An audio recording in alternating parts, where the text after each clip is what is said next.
Italy मचेराता मार्ग के election के सिलसिले में चौधरी जाहिद ढल्लू की क़यादत में सिख और हिंदू कम्युनिटी के प्रोग्राम में शिरकत, जिसमें मियां नवीद सलीम ने अपने मंशूर पेश किए और CEO 42 smart news Nasir Mahmood Chaudhry ने सिख कम्युनिटी के साथ इजहार यकजहती करते हुए तमाम मज़ाहिब के लोगों से दरख्वास्त की कि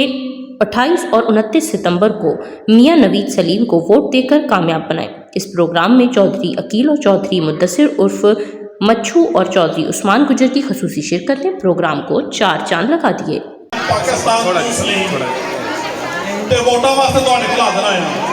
ते पहली बार मैनूं ते बहुत नहीं पता लेकिन लफ्ज़ उत्ते थल्ले हो गए ते मादर दे पहले ही ते मेहरबानी करके लोकां पूरे मचराते की तरफ मार्केट की तरफ पूरे जिले च 57 पिंड ने हर बंदा जिहड़ा ना मेहरबानी करके अपने भैन भरा और जिहड़ा ना वोट दे साडा निशान है जिहड़ा ना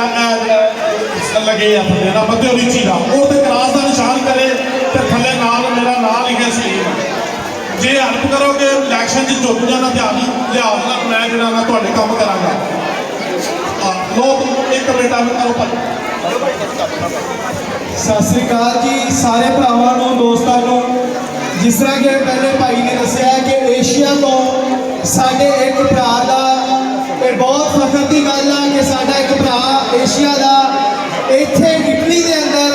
इसलिए साडा सारिया संगतां दा बहुत ज़्यादा बेनती है सारिया संगतां अगे कि इहनूं कामयाब बनाओ और ये सारे जिन्ने ओवरसीज सारिया दे नाल सारिया दे काम वास्ते अगे होके काम करनगे ते सारिया संगतां अगे बेनती है कि अपने एशियन भरा नूं कामयाब करो। इन्हां दा नाम है सलीम